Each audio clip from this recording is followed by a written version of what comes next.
जय हिंद ऑफिसर्स में बॉबी सैनी आपका स्वागत करता हूं बॉबी सैनी लेक्चर्स के एक और मस्त और धमाकेदार वीडियो में। दोस्तों आज की इस वीडियो में हम जो टॉपिक लेकर आए हैं वो आपको थंबनेल देखकर पता ही चल गया होगा, और दोस्तों नहीं पता तो मैं आपको बता देता हूं कि दोस्तों आज का जो हमारा टॉपिक होने वाला उस टॉपिक का नाम है दोस्तों complex number. Complex number COMPLEX complex number दोस्तों आज के टॉपिक का नाम होने वाला है। दोस्तों कॉम्प्लेक्स नंबर आज के टॉपिक का नाम होने वाला है। दोस्तों अगर आप कक्षा 11 के विद्यार्थी हो, आप किसी डिफेंस एग्जाम की तैयारी कर रहे हो, आप सभी के लिए ये वीडियो इंपॉर्टेंट होने वाली है। दोस्तों कॉम्प्लेक्स नंबर एक ऐसा चैप्टर है जहां से आपके डिफेंस मैथ की अगर आप तैयारी कर रहे हो, किसी डिफेंस पेपर की आप तैयारी कर रहे हो, तो इसमें 3 से 4 प्रश्न आपको देखने को हर साल मिलते हैं। और साथ ही अगर आप क्लास 11th में हो तो वीडियो आपके लिए भी इंपॉर्टेंट होने वाली है और एकदम बारीकी से आपको हम सिखाने की पूरी कोशिश करेंगे। तो दोस्तों वीडियो में शुरू से एंड तक बने रहे। वीडियो ज़्यादा लंबा नहीं बनेगा आपको, क्योंकि जो कंसेप्ट सिखाना आपको सिखाया जाएगा एकदम ट्रिकी अप्रोच के साथ। ठीक दोस्तों अब यहाँ देखो गौर करो भैया, जो आपका चैप्टर उसका नाम क्या है? Complex number. अब भैया कॉम्प्लेक्स नंबर इसके चैप्टर का नाम है, और इसे हिंदी में नाम भी दिया जाता है क्या? श्रमिक संख्या। हिंदी में नाम दिया जाता है इसको श्रमिक संख्या। श्रमिक संख्या। ठीक दोस्तों, जो हमारा चैप्टर होता है कॉम्प्लेक्स नंबर, इसे हिंदी में भी नाम दिया जाता है श्रमिक संख्या। अगर आप भैया देखो मैं पूछूं आपसे कि श्रमिक संख्या क्या होती है, कि भैया आखिरकार चैप्टर आया क्यों कॉम्प्लेक्स नंबर की, जो श्रमिक संख्या होती है कि आखिरकार होती क्या श्रमिक संख्या, अगर पूछूं आपसे तो भैया श्रमिक संख्या देखो, अगर मैं आपसे पूछूं और आप बताओगे कि जो श्रमिक संख्या एक तरह से अगर कहा जाए तो भैया ये संख्या है काल्पनिक संख्या। कैसी संख्या होती है भैया? काल्पनिक संख्या। अब काल्पनिक संख्या क्या होती है भाई? काल्पनिक संख्या देखो यो तो हमें पता चलेगा कि श्रमिक संख्या एक काल्पनिक संख्या होती है, पर काल्पनिक संख्या तो काल्पनिक संख्या वे संख्या होती है जिनके अंडर रूट में माइनस लिया जाता है, जैसे -1 -2 -3 इस प्रकार की जो संख्या होती है वे हमारी काल्पनिक संख्या माइनस में। और देखो भाई अब मैं आपको थोड़ा सा प्राचीन काल में लेकर जाना चाहूंगा कि प्राचीन काल में देखो थोड़ी सी संख्या के बारे में बता दूंगा आपको, क्योंकि इंपॉर्टेंट आपको पता भी होना चाहिए कि कौन सी संख्या क्या होती है। तो देखो अगर कभी भी बात अगर संख्या की करी जाए, संख्या की कभी भी बात अगर संख्या की करी जाए तो हमेशा ध्यान रखना कि जो भैया संख्या होती है दो प्रकार की होती है। भैया दो संख्या जो होती है वे हमेशा दो प्रकार की होती है। भैया दो प्रकार की, हमने तो कई प्रकार की पढ़ी, कौन कौन सी होती है यहाँ समझो कि भैया जो संख्या होती है वे दो प्रकार की होती है। अब दो प्रकार की होती है तो एक होती है भैया तुम्हारी वास्तविक संख्या। देखो मैं हिंदी में, अगर आप हिंदी में पढ़ना चाहेंगे, केवल आपको हिंदी में, देखो अंग्रेजी हमारी खुद वीक है तो हम आपको अंग्रेजी में मैथ नहीं पढ़ा सकते, बट आपको हिंदी में बहुत अच्छी तरीके से समझाने की पूरी कोशिश करेंगे। तो अगर आप हिंदी मीडियम के विद्यार्थी हो तो आप वीडियो में बने रहे, और हाँ साथ ही देखो एक इंग्लिश वाले हो, अगर आपकी समझ में आ रहा है तो आप भी बने रहिए। ठीक दोस्तों, तो हाँ वीडियो में बने। अब देखो भाई, देखो जो संख्या होंगी वह दो प्रकार की होती है। एक तो आपकी वास्तविक संख्या होगी और एक होती है भैया आपकी काल्पनिक संख्या। एक तो वास्तविक संख्या होती है और एक होती है भैया काल्पनिक संख्या। सही है भैया, कि जो संख्या होती है, जो नंबर होते हैं, वे हमारी दो प्रकार की होती है संख्या, एक वास्तविक संख्या और एक होती है काल्पनिक संख्या। अगर भैया एक मिनट, कोई बात नहीं दोस्तों, अगर एक मिनट गाइस, एक मिनट बस वीडियो में बने रहिए, कहीं नहीं जाना, एक मिनट बस बने रहिए आप जी भैया, बने रहना एक मिनट। हाँ तो दोस्तों अगर देखो आप अगर जानना चाहेंगे तो देखो, जैसे जो मान लो वास्तविक संख्या है, वो वास्तविक संख्या के अंतर्गत आती है आपकी, जैसे हुई भैया प्राकृतिक संख्या, जैसे भैया प्राकृतिक संख्या हुई, या भैया प्राकृतिक संख्या के बाद होती है पूर्ण संख्या, जिसमें होल नंबर भी कहा जाता है, तो भैया पूर्ण संख्या हुई। भाई पूर्ण संख्या के बाद और आती है हमारी, जैसे पूर्णांक संख्या होगी, पूर्णांक संख्या होती है, पूर्णांक संख्या होती है। भाई पूर्णांक के बाद आती है जैसे आपकी सम संख्या होती है, सम संख्या आती है। और देखो और डिटेल में जाएंगे, सम के बाद भैया विषम संख्या भी आती है। विषम संख्या क्या होती है भाई? विषम संख्या के बाद आती है तुम्हारी भाज्य संख्या, क्या होती है? भाज्य संख्या। और भैया भाज्य, अभी तो देखो भाज्य भी चल रहे हैं हम, भाई भाज्य के बाद तो अभी अभाज्य संख्या भी आएंगी कि अभाज्य संख्या क्या होगी, और अभाज्य के बाद सहअभाज्य संख्या भी आएंगी कि भैया सहअभाज्य संख्या क्या होगी, और सहअभाज्य संख्या देखो इस प्रकार की संख्या होती है। देखो कितनी, 1 2 3 4 5 6 7 8 8 होगी, 7 ही। अभी तो इसी का टॉपिक चल रहा संख्याओं का। भैया परिमेय संख्या भी होती है कि परिमेय संख्या क्या होगी, भैया अपरिमेय संख्या भी होती है, अपरिमेय संख्या क्या होती है, भैया बहुत तरीके की संख्या होती है। तो अगर देखो अभी हम तो थोड़ी थोड़ी डिटेल में समझ लो, लिखना चाहे लिख लो, या नहीं समझना चाहो तो समझ लो कि भैया देखो जैसे बात करी जा रही भाई प्राकृतिक संख्या कि भैया प्राकृतिक संख्या क्या होती है, और हमें थोड़ा सा बता दो कि प्राकृतिक संख्या। तो भैया प्राकृतिक संख्या होती है कि जो संख्या 1 से स्टार्ट होती है और अनंत तक, जो सभी धनात्मक होती है, धनात्मक के साथ साथ 1 से स्टार्ट होती है और भैया अनंत तक होती है, तो ये सारी संख्या हमारी प्राकृतिक संख्याओं के अंतर्गत आती है। कि कभी भी पूछ ले भैया कि प्राकृतिक संख्या क्या होगी, तो प्राकृतिक संख्या वे संख्याएं होती है जो 1 से स्टार्ट होती है और अनंत तक होती है।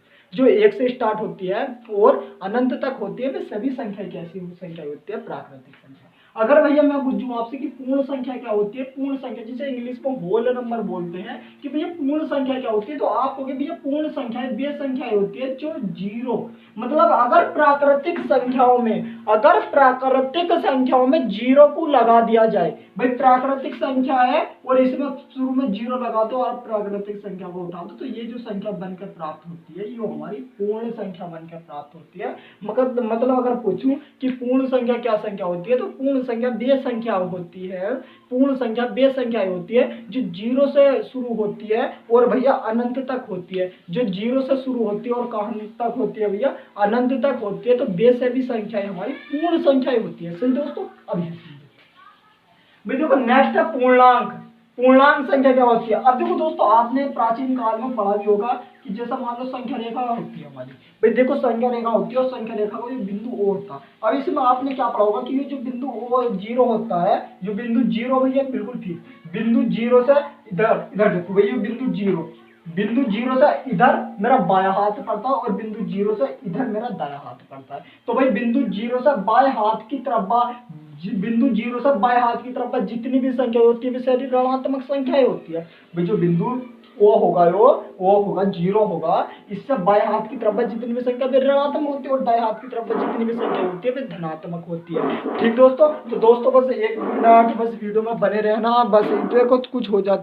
ठीक दोस्तों, तो देखो वीडियो में बने रहना, कहीं नहीं दोस्तों, बस कहीं वो अलाउंस वगैरह हो रहा था हमारे यहाँ, क्योंकि हम देखो छोटे से ग्राम से निवास करते हैं, तो अलाउंस वगैरह हो रहा था, तो वीडियो को रोकना पड़ गया था। ठीक है दोस्तों, अब देखो यहाँ से भाई देखो बात चल रही थी पूर्णांक की। अब पूर्णांक संख्या क्या होती है कि ये जो बिंदु जीरो होता है इससे बाएं हाथ की तरफ जितनी संख्या भी सारी भी ऋणात्मक होती है और दाएं हाथ की तरफ धनात्मक होती है। तो भी देखो ऋणात्मक जैसा -1 -2 -3 और डॉट डॉट माइनस के अनंत तक होती है, और इधर +1 +2 +3 और डॉट डॉट भैया प्लस के अनंत तक होती है। तो जो संख्या धनात्मक भी हो, जो संख्या धनात्मक भी हो और जो संख्या ऋणात्मक भी हो, यानी कि जो संख्या धनात्मक भी हो या ऋणात्मक दोनों में हो, वो संख्या आपकी पूर्णांक संख्या कहलाती है। कभी भी पूछ ले भैया कि पूर्णांक क्या होती है, या जो संख्या रेखा को रिप्रेजेंट करती है, जो दर्शाती संख्या रेखा को है, जो संख्या रेखा को दर्शाती है, हम क्या कह सकते हैं कि वो हमारी पूर्णांक संख्या होती है। चलो भैया समझ में आ गया भैया। अब भैया नेक्स्ट आपने बताया कि सम संख्या क्या होती है। सम, तो भैया देखो सम संख्या होती है, सम वे संख्या होती है जिसमें 2 का भाग चला जाता है। देखो मैं आपको मोटे मोटे तौर पर बता दूं, तो सम संख्या क्या होती है, सम संख्या वे संख्या होती है जिनमें 2 का भाग चला जाए, जिसमें 2 का भाग चला जाए, या जिस संख्या का अंतिम अंक इनमें से कोई सा भी हो। अगर भैया ये मैंने 5 अंतिम अंक लिख दिया, अगर किसी भी संख्या का अंतिम अंक इन 5 में से होया तो वो संख्या आपकी सम संख्या होगी। अगर बात की जाए भैया विषम संख्या की, विषम संख्या क्या होगी, तो आप कहोगे भैया विषम संख्या वे संख्या होती है जिस संख्या का अंतिम अंक इनमें से मिले। अगर दोस्तों इनमें से आपको किसी भी संख्या का अंतिम अंक मिलता है, या वह संख्या जिसमें 2 का भाग नहीं जाता है, वह संख्या जिसमें 2 का भाग नहीं जाता है, वो आपकी विषम संख्या कहलाती है। या जिस संख्या का अंतिम अंक 1 3 5 7 या 9 इनमें से कोई सा भी हो, तो वो आपकी विषम संख्या होती है। बताओ समझ में आया ही नहीं आया? बताओ आपको ये जो संख्याओं का खेल चल रहा है आपको समझ में आ रहा है नहीं आ रहा? बताओ आ रहा हो तो दोस्तों मैं आपको जरा थोड़ा सा रब कर देता हूँ, यो आपको पता होना चाहिए कि क्या चीज क्या होती है ना।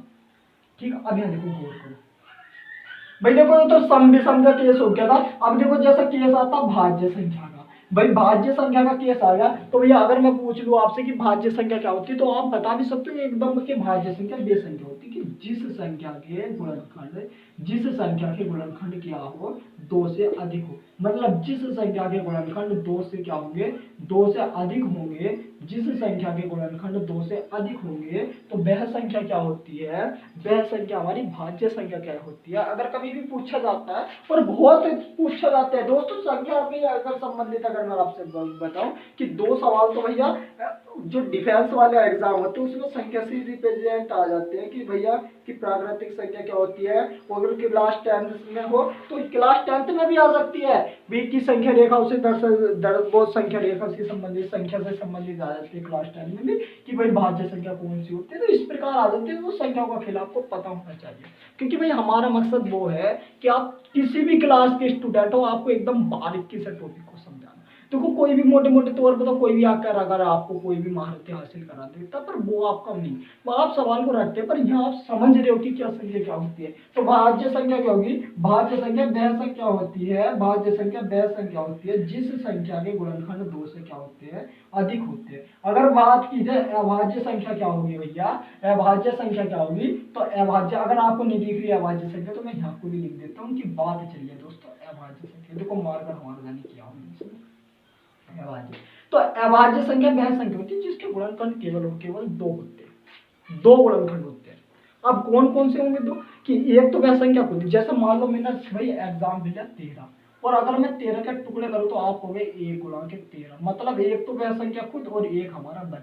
तो वह संख्या जिसके गुणनखंड केवल और केवल वह संख्या खुद और एक हो, वह संख्या खुद और एक हो तो वो हमारा क्या होती है अभाज्य संख्या का अंतर्गत आती है। अब बात की जाए भैया सहभाज्य संख्या की कि भैया सहभाज्य संख्या क्या होगी, भाई पूछी भी जा सकती है कि सहभाज्य संख्या क्या होगी।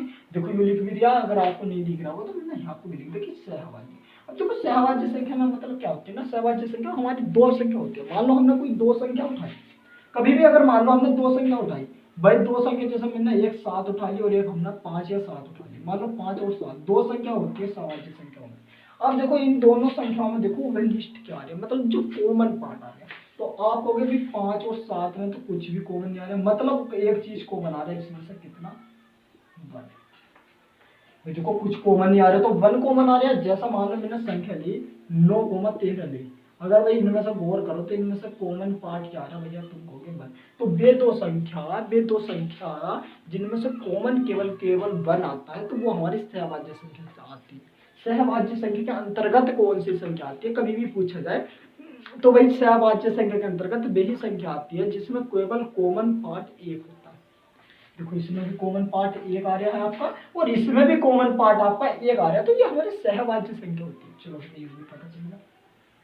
अगर भाई बात की जाए परिमेय संख्या क्या होती है तो परिमेय संख्या जिन्हें p बटा q के रूप में लिखा जा सकता है, और अपरिमेय संख्या वे संख्या होती है। जो अपरिमेय था कभी आप भूल जाओ कि क्या लिख रहे तो अपरिमेय संख्या था, और अपरिमेय संख्या वे संख्या होती है जिन्हें p बटा q के रूप में नहीं लिखा जा सकता। बहुत से बच्चों के दिमाग में चलता है कि हमें अपरिमेय संख्या को कभी केस समझ में नहीं आया कि कौन सी संख्या अपरिमेय होती है तो किस प्रकार होती है। तो आपको मैं बता दूं कि अपरिमेय संख्या वे होती है जो रूट में से बाहर जाती है। जैसे मान लो मैंने लिया रूट 2, रूट 3, रूट 5, अब रूट 7, रूट 6, रूट 8 इस प्रकार। या मैंने कहा रूट 4 तो रूट 4 एक परिमेय संख्या है, ध्यान रखना रूट 4 एक परिमेय। क्यों परिमेय, क्योंकि भैया अगर मैं रूट 4 के अगर मैं 4 के टुकड़े करूंगा तो 2 गुणा 2 होगा, 2 का एक पेयर बन गया, मतलब 2 का एक जोड़ा बन गया, तो जोड़ा तो 2 का बाहर आ जाएगा। 2 क्या है, एक हो गया परिमेय संख्या। 2 क्या है, एक परिमेय संख्या। तो आपको ध्यान में रखना कि अंडर रूट में वह संख्या पूर्ण वर्ग संख्या नहीं होनी चाहिए। अगर वो पूर्ण वर्ग संख्या है तो वो एक परिमेय संख्या के अंतर्गत आती है, अगर वो संख्या पूर्ण वर्ग संख्या नहीं है तो वो एक अपरिमेय संख्या के अंतर्गत आती है। बताओ आपको इतना कंसेप्ट आया नहीं आया समझ में, आपको बताओ इतना कंसेप्ट आया नहीं आया समझ में। अब देखो दोस्तों ये तो संख्याओं का खेल वगैरह था जो आपको पता होना चाहिए था, क्योंकि बेसिक पार्ट भी आपको थोड़ा सा चैप्टर का पता होना चाहिए कि संख्या पढ़ ले भाई। कुछ चैप्टर का नाम क्योंकि संख्या से संबंधित है, कॉम्प्लेक्स नंबर या श्रेणिक संख्या से संबंधित है, तो आपको संख्या का थोड़ा सा जो पार्ट है वो आपको आना चाहिए। तो लगभग आपको आ गया होगा यूसेर, तो मैं आपको इसको रख कर देता हूँ कि भाई वास्तविक संख्या क्या होती है, मतलब आपको ये पार्ट आ गया होगा। अब देखो बात हमें करनी है काल्पनिक संख्या की, क्योंकि हमें यहाँ ज्यादातर जो पढ़नी है वो काल्पनिक संख्या के बारे में पढ़ना है। तो काल्पनिक संख्या मैं यहाँ खुद लिख भी देता हूँ, काल्पनिक संख्या। क्योंकि जब भाई चैप्टर का नाम जैसा काल्पनिक संख्या से रिलेटिव है तो आपको काल्पनिक संख्या ही तो पढ़नी है ना भाई। आप अगर आप भाई काल्पनिक चैप्टर है, काल्पनिक संख्या श्रमिक से संख्या चैप्टर है और हम पढ़ क्या रहे तो यो भी बात, क्योंकि जो भाई मैंने आपको संख्या का चीज बताई कि कौन सी संख्या क्या होती है, तो ये आपके लिए इंपॉर्टेंट है कि हाँ हमें पता भी होंगे कि अब हमें पता चलेगा कि कौन सी संख्या क्या होती है। बहुत से बच्चे होंगे जो आप वीडियो देख रहे हैं आपको भी नहीं पता होगा, बहुत से बच्चों के कि भाई यहाँ जो संख्या अब पता चलेगी हमें कौन सी होती है। तो देखो अब बात की जाएगी काल्पनिक संख्या। काल्पनिक संख्या होगी काल्पनिक संख्या, कैसा लिखा जा रहा है काल्पनिक, काल्पनिक संख्या। अब देखो काल्पनिक संख्या क्या होती है भाई, बहुत से बच्चे सोचते हैं कि काल्पनिक संख्या क्या होती है। तो काल्पनिक संख्या मैं बताऊं कि जैसा मान लो कोई संख्या लिखी मैंने रूट के अंदर -3, तो रूट के अंदर भाई मैंने -3 लिखा तो इसलिए हम कह सकते हैं कि ये काल्पनिक संख्या है, क्योंकि रूट में संख्या अगर माइनस माने जैसे रूट -8 या 5 लिखा रूट -8 तो इस प्रकार की संख्या सारी काल्पनिक संख्या होती है। अब आपको देखो श्रमिक संख्या जैसा हम स्टार्ट कर रहे हैं और श्रमिक संख्या हमारा चैप्टर है और वो सभी एग्जाम के लिए इंपोर्टेंट है, मतलब आपके लिए ऑल एग्जाम है भाई। ये जो क्लास है आपके लिए ऑल एग्जाम से रिलेटिव है, मतलब आप किसी भी एग्जाम की तैयारी कर रहे हो, आप डिफेंस के तो किसी भी एग्जाम की तैयारी कर रहे हो तो आपके लिए ये इंपॉर्टेंट होने वाला, क्योंकि मैंने लिख दिया ऑल एग्जाम, मतलब सभी एग्जाम के लिए वो इंपॉर्टेंट है कॉम्प्लेक्स नंबर। जैसा आप एनडीए का एग्जाम देते हैं, आप एयरफोर्स एक्स ग्रुप का एग्जाम के अंतर्गत देते हैं, या नेवी एसएसआर एमआर या इंडियन कोस्ट गार्ड का देते हैं, तो आप ये जो पेपर होते हैं ना जो आप कक्षा 12 के बाद तुरंत सोचते हैं कि हाँ हमारी नौकरी लग जाए, भाई हमें ज़्यादा पढ़ना ना पड़े हमारी तुरंत नौकरी लग जाए, तो ये मैथ उन वालों के लिए इम्पोर्टेंट है। और आप अगर हिंदी मीडियम के वैसे छात्र हो, क्योंकि भाई आप यूट्यूब पर वीडियो बहुत देखना, आपको ज़्यादातर इंग्लिश मीडियम में पढ़ाया जाएगा, परंतु वो विषय नहीं, लेक्चर्स एक ऐसा यूट्यूब होगा जिस पर आपको टोटल डिफेंस का मैथ हिंदी मीडियम में पढ़ाया जाएगा, टोटल आपको हिंदी में पढ़ाया जाएगा और एकदम बेसिक से पढ़ाया जाएगा। तो भैया अब हिंदी को गौर करो, अब मैं इसे शहरों को कर रहा हूँ राम, अब मैं इसे शहरों को कर रहा हूँ राम। अब यहाँ भैया हमें देखो पढ़ना क्या है, अब हमें भैया पढ़ना क्या है कि भैया इतनी देर राम कहानी जो चली, इस राम कहानी का हमें कोई फायदा भी मिला या नहीं मिला। भाई ये फायदा तो इसमें से आ रही था, भाई फायदा तो इसमें से आ रही था क्योंकि आपको संख्या के बारे में पता चल गया कि कौन सी संख्या कौन सी, यानी पहले तो आपको ये भी नहीं पता था कि भाई कौन सी संख्या क्या होती, पर अब आपको पता चल गया होगा कि कौन सी संख्या कैसी होती है। इसलिए अब आप यहाँ देखो, अब देखो हमने पढ़ी होगी और एक चीज हम पढ़ते हैं, जैसा मान लो मैंने कोई लिखा, मार कर कैसे चलना बोलते 1 मिनट का, इसे 1 मिनट बस, सेकंड मिनट नहीं कहते हम, सेकंड,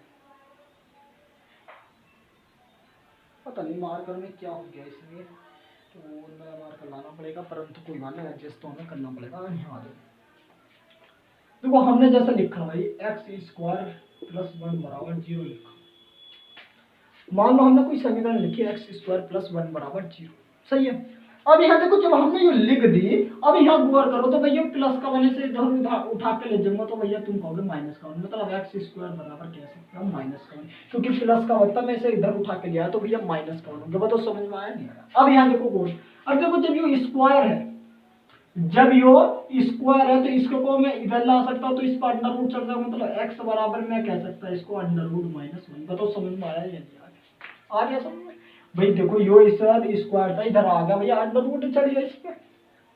चलो अब यो जो √1 है, यो √1 है, वो किसका माइनस का, √-1 है, इसको मैं लिखता हूँ आयोटा। ध्यान रखना आयोटा मतलब हमेशा ध्यान रखना कि √-1 कभी भी बने जो हमेशा आयोटा के बराबर होता। बताओ समझ में आया नहीं आया। न्यू पॉइंट आपको सीखने को मिल रहा है कि भैया √-1 हुआ यो हमेशा बराबर आयोटा के होता है, हमेशा बराबर किसके होता है, आयोटा के होता है। आपको समझ में आया नहीं आया। अंडर रूट भैया मैंने मान लो √-3 लिखा, अब मुझे बताना है कि इसका मान कितना होगा, तो इसको मैं √-1 गुणा √3 लिख सकता हूँ। बताओ समझ में आ रहा है नहीं आ रहा। √-1 किसके बराबर, आयोटा, और भैया गुणा किससे हो जाएगी √3, तो आयोटा √3 बताओ मैं लिख सकता हूँ नहीं लिख सकता। चलो ऐसे बताओ जिसका √- के साथ है इसका मान कितना होगा। भाई इसको क्या क्या माइनस का √1 के गुणा √7 लिख सकता हूँ। √-1 तो आयोटा हो गया भैया √7। बताओ समझ में आया नहीं आया। बताओ समझो। देखो जब से आप क्या पढ़ रहे थे, संख्या पढ़ रहे थे, पर आपको जैसे ही वो पॉइंट मिला, अब आपको देखो क्वेश्चन किस प्रकार कर रहे हो, आप ही बताओ। जैसा भैया मैंने लिखा √-13 है, इसको मैं कितना लिख सकता हूँ, तो आप आंख बंद करके कह दो कि √-13 को आप -1 गुणा √13 लिख सकते हो, √-1 आयोटा मतलब आयोटा 13 लिख सकते हो। अब तो आप डायरेक्टली देख दो कि भैया मेरा -5 है, इसको मैं आयोटा बोलता लिख क्या दोगे भैया, √-8 को मैं कितना लिख सकता हूँ, आयोटा √8।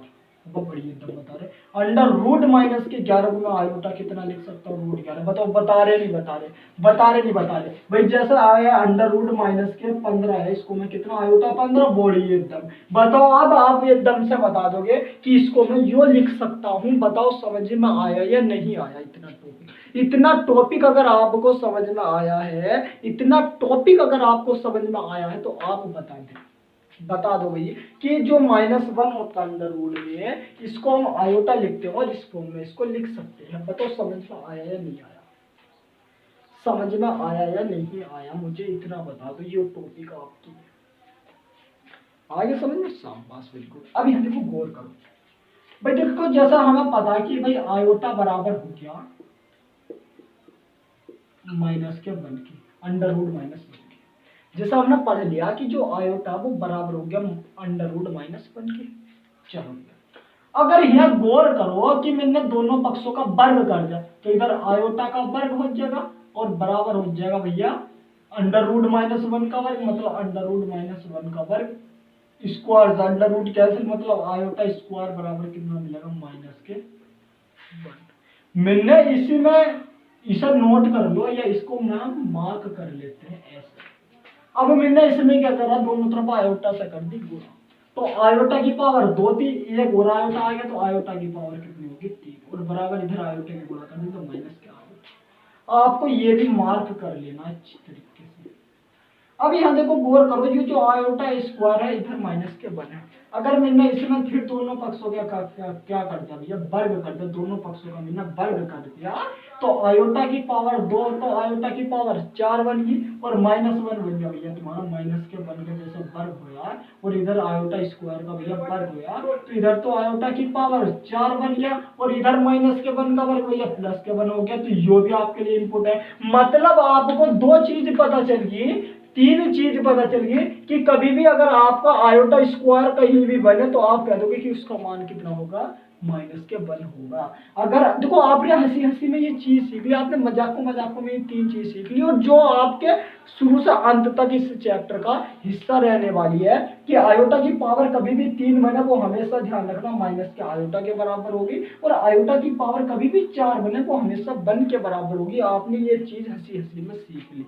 अब किस प्रकार, अब यहाँ आ जाओ, मान लो हमें प्रश्न मिला है भाई, आयोटा की पावर जैसा हमें दिया है 3 plus iota square plus iota बराबर बताना है हमें, और प्लस आयोटा की पावर 4 का मान कितना होगा, का मान होगा। अगर हम सब बोले का मान कितना होगा, इस प्रकार का प्रश्न है। देखो आयोटा की पावर 3 किसके बराबर, माइनस के आयोटा, तो माइनस के आयोटा। आयोटा की पावर 2 किसके बराबर, -1, तो -1। आयोटा को ऐसे ही रहने दो। आयोटा की पावर 4 किसके बराबर, +1 के।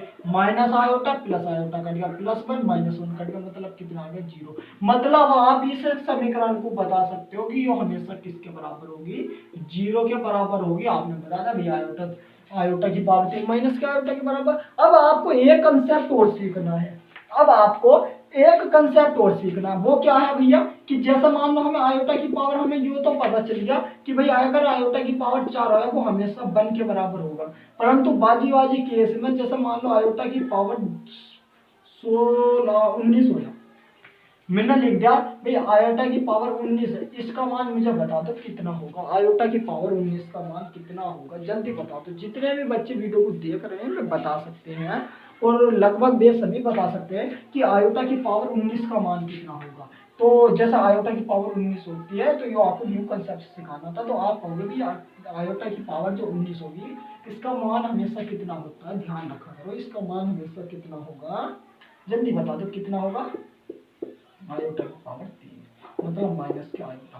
अब यू कैसा आएगा, बहुत से बच्चों के दिमाग में होगा कि यो आंसर किस प्रकार आ गया, बताओ है नहीं है समझ में, कितने बच्चों की समझ में आया कि यो कैसे आएगा। अभी हम देखो, मान लो भैया कुछ भी हुआ, आयोटा की पावर 4 है तो 1 प्लस के वो भी, भैया आयोटा की पावर 4 है प्लस के 1, आयोटा की पावर 3 है माइनस के आयोटा, और आयोटा की पावर 2 है तो भैया माइनस के 1। परंतु अगर इसी केस में, परंतु भैया क्या है कि इसी केस में आयोटा की पावर घनी से बने, जैसा मान लो भैया प्रश्न में बनी है, जैसा मान लो प्रश्न में बना भैया आयोटा की पावर 219, बताओ चमक नहीं दिया आपको। 1 मिनट बस, और क्लास भी आज की एंड होने वाली, क्योंकि दोस्तों मार्कर वगैरह भी आज लगभग खत्म ही हो गया, तो मार्कर पता नहीं क्या हो गया, मार्कर में गिर गया तो शायद इसकी मौका वगैरह खराब हो गई, तो कोई बात नहीं, आज की क्लास को तो खत्म कर ही देगी इसे। अब यहाँ मान लो भैया आयोटा की पावर हमारा बन गया 2, आयोटा की पावर 19 था, अब ये किस भाई आयोटा की पावर कभी भी 4 से अधिक हो, कभी भी आयोटा की पावर कभी भी 4 से अधिक हो, हमेशा ध्यान रखना पावर में भाग लगता है 4 का, जैसे 19 तो 4 का भाग लगा दो, 4 का भाग लगा दो, 4 का भाग जब 19 में आप लगाओगे, मतलब जो इसकी पावर होगी और जो शेषफल बचता है वो बचा देते हैं। मान लो जैसा हमने भाई आयोटा की पावर 19 था, और आयोटा की पावर 19 में हमने 4 का भाग लगा था, 19 में 4 का भाग लगा दिया भाई, 4 चौका 16, मतलब शेषफल आया इसका 3, तो जो 3 आया तो इसको हम लिख सकते हैं, इसलिए शेषफल जो बचता उसको इतना, आयोटा की पावर 3 और आयोटा की पावर 3 भैया बराबर माइनस के आयोटा की, इस प्रकार मान लो भैया जैसे मैंने लिखा आयोटा की पावर 36 है, आयोटा की पावर 36 है भैया, आयोटा की पावर 36 है, इसमें क्या करो 36 में 4 का भाग लगा दो भैया, 36 में 4 का भाग लगाएंगे तो आप हो गए 4 नंबर 36, पूरा पूरा जा रहा है, इसमें तो कोई शेषफल नहीं आ रहा। जब इसमें कोई शेषफल ना बचे, पावर में भाग लगाने पर 4 का, पावर में 4 का भाग लगाने पर कोई शेषफल ना बचे, पावर में 4 का भाग लगाने पर कोई शेषफल ना बचे, हमेशा ध्यान रखना तब इसका मान कितना होता है, हमेशा 1 होता है। जैसा मान लो तो आयोटा की पावर 36 कितना होगा, 1 होगा। मान लो भैया आयोटा की पावर 50 है, इसका मान बताना कितना होगा, तो पावर में 4 का भाग लगाओ, 16 × 48 है, 4 का भाग लगा दो, 50 में 4 का भाग लगा दो, 4 का ना 4 1 10 उतार 4 दूनी 8, मतलब कितना बचेगा, 4 दूनी 8, 2 बचेगा, मतलब आयोटा स्क्वायर, जो बराबर किसके होगा, आयोटा स्क्वायर के बराबर होगा, मतलब -1, तो आयोटा की पावर 50 भी आप बता दोगे कितना होगा, -1 होगा। चलो अब अगर मैंने मान लो यह लिया है इसी प्रकार, जैसा आयोटा की पावर मैंने 57 लिया, ये किसके बराबर होगा, कुछ नहीं करना है, आयोटा की पावर 57 है, 57 में लगा दो ये 4 का भाग, फिर 57 में 4 का भाग लगा दो, 57 में 4 का भाग लगाएंगे, शेषफल जो आएगा वो लिख दो, फिर 4 का ना 4 बचेगा, उतार लिया, एक घटाएंगे 1 7 उतार लिया, 4 चौका 16, मतलब भैया कितना बचेगा, 4 चौका 16, 1 बच रहा, मतलब आयोटा ही बचेगा, आयोटा की पावर 57 का मान कितना हो जाएगा, आयोटा ही हो जाएगा। बताओ समझ में आ रहा नहीं आ रहा, भाई पावर आयोटा की कुछ भी देव है, कुछ भी पावर आयोटा की देव है, उसमें 4 का भाग लगा देना है, अगर भाई पावर में 4 का जो भाग वो पूर्णतः पूरा जा रहा है तो उसका मान 1 होता है, अगर भाई जो शेषफल बचता है, जैसे शेषफल तुम्हारा 1 2 3 इनमें से कुछ भी बचता तो आयोटा की पावर वो लगा देनी होती है। बताओ आपको समझ में आ रहा है नहीं आ रहा, बताओ आप कर लोगे नहीं, ये जो मैंने आपको कंसेप्ट सिखाए हैं, ये जो मैंने आपको कंसेप्ट सिखाए हैं, ये आपकी समझ में आ रहे हैं या नहीं आ रहे। मान लो जैसा मैंने और लो एग्जाम्पल, भाई आयोटा की पावर मैंने लिखा 113, इसका मान बता दो कितना हो, तो कुछ नहीं करना, देखो जैसा अब आयोटा की पावर 113 हो गया, भाई आयोटा की पावर जो 113 हो गया, अब देखो इसके तो 3 डिजिट है, तो 3 में नहीं लास्ट के दोनों डिजिट में भाग लगा दो, तो 4 × 12 13, 4 × 12 1 बजेगा, मतलब किसके बराबर हो गया, आयोटा के। भाई जैसा आयोटा की पावर मैंने 1005 लिखा, 1005 लिखा, चलो यो कंसेप्ट भी आपको नहीं बता, चलो बता दें, तो आयोटा की पावर 1005 लिखा, अब इसका मान बताना, तो जैसे 1005 है, इसमें भैया 4 का भाग लगाएंगे, 4 दूनी 8, घटाएंगे 2, फिर 4 पंजा 20, और कितना बचेगा भैया, कितना बचेगा, 4 पंजा 20 पूरा, उतार लेंगे भैया 2 9 उतार लेंगे, 0 लगा देंगे, वो भैया 4 का ना 0 नहीं लगाते हम ऐसे उतार लेंगे, तो 4 का ना 4, मतलब भैया कितना शेष बच रहा है, इसका एक शेष बच रहा, एक शेष बच रहा, तो यो किसके बराबर हो जाए, आयोटा के। यूं तो इतना लंबा प्रोसेस हम क्यों करें भाई, क्यों करें हम इतना लंबा प्रोसेस, जब हमें पता है कि भाई लास्ट के 2 डिजिट में भाग दे दो, अगर पावर ज्यादा हो तो लास्ट के 2 डिजिट में भाग दे दो, तो भाई देखो 0 में तो नहीं जाने का, 4 में 4 का भाग लगाओ, 5 में 1 बार जाएगा, शेष कितना बचेगा, 1 तो आयोटा की पावर 1 बचेगा। तो हम तो डायरेक्ट कह सकते हैं ना भाई हम लंबा प्रोसेस क्यों करें, बताओ हम क्यों करें लंबा प्रोसेस, जब हमें ट्रिक अप्रोच पता है, हमें ट्रिकी अप्रोच पता है। जैसे भैया मैंने कहा कि आयोटा की पावर 200, आयोटा की पावर 223, इसका मान बताना। तो आपको कुछ नहीं करना, लास्ट के 2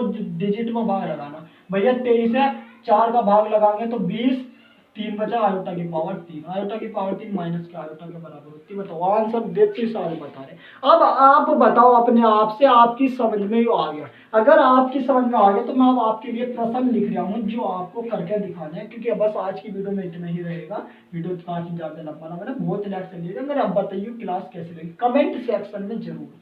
तो ये सबसे पहला आयोटा की पावर 1157 का मान बताना है। ये जो सवाल आपको करने हैं, आयोटा की पावर 219 बताना कितना होगा, आयोटा की पावर 219 का मान। और आपको बताना नंबर 3 आयोटा की पावर 300 का मान कितना होगा। और आपको बताना है नंबर 4 बताना कि आयोटा की पावर 500 का मान कितना होगा। ये 4 प्रश्न आपको आपके होमवर्क के लिए रहेंगे। तो बताओ दोस्तों आपको वीडियो कैसी लगी, उम्मीद करता हूँ कि आपको वीडियो पसंद आई होगी और आपको अच्छी भी लगी होगी। अगर हाँ आपको वीडियो जरा सी भी अच्छी लगी हो, पसंद आई हो, तो ये वीडियो को लाइक शेयर अवश्य कर दो। और हाँ साथ ही अपने यार दोस्तों को वो शेयर कर दे, क्योंकि BSL का ऑल एग्जाम की तैयारी कराई जाएगी। टोटल मैथ आपको पढ़ाया जा रहा है, बहुत बेसिक सा पढ़ाया जा रहा है। अगर वीडियो अच्छी लगी हो तो कमेंट सेक्शन में जरूर लिख कर बताना। तो दोस्तों बस आज की वीडियो में इतने, मिलते हैं ऐसी धमाकेदार वीडियो के साथ, तब तक के लिए जय हिंद। ठीक दोस्तों, नोट जरूर कर लेना दोस्तों, जरा नहीं चमक नहीं रहा होगा आपको, कोई बात नहीं।